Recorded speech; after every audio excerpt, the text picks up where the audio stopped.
Welcome back to Strength for Today for September 1st. Dark nights. Let's look at Psalm 17 verse 3.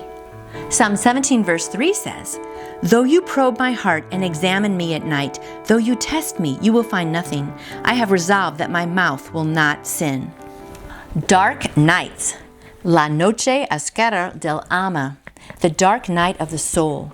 That's the name of the poem written by St. John of the Cross, a 16th century Spanish poet. Written while St. John was in prison for trying to reform his monastic order, the dark night represents the difficulties and trials we experience on the road to heaven. Dark night also pictures the isolation we feel during times of spiritual tests. We sometimes lie in bed at night surrounded by darkness, longing for sleep, but consumed with our thoughts and questions.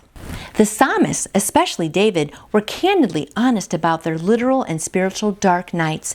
David made good use of his sleepless nights, crying out to God for relief and answers, Psalm 22:2 and 42:8.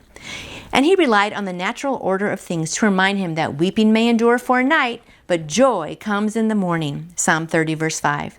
If you are in the midst of your own dark night, use this time wisely. If there are tears, let them water the words you pour out to God, remembering that joy comes in the morning. I'm glad we have all those Psalms of David, and they say often that a psalm starts with a sigh but ends with a song, right? And David would pour his heart out to God, and I'm glad that he did, because I've been going through a hard time and I have been just pouring my heart out to God. And it's okay to cry, like they're saying. Let those tears just flow. God hears the tears. Sometimes all we can do is cry, and he sees those tears as words and prayers. I know he does.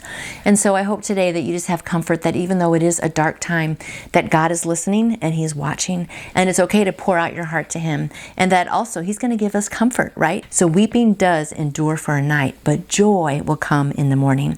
I pray, my friend, if you're going through a hard time, you believe that joy is coming, and that God is watching and he's listening, and he loves you very, very much, because you, my friend, matter to God. Don't ever forget that. Hope you experience some joy tomorrow morning, and I'll see you back here tomorrow. You can order your own copy of Strength for Today by Dr. David Jeremiah by going to davidjeremiah.org or calling Turning Point at 877-998-0222.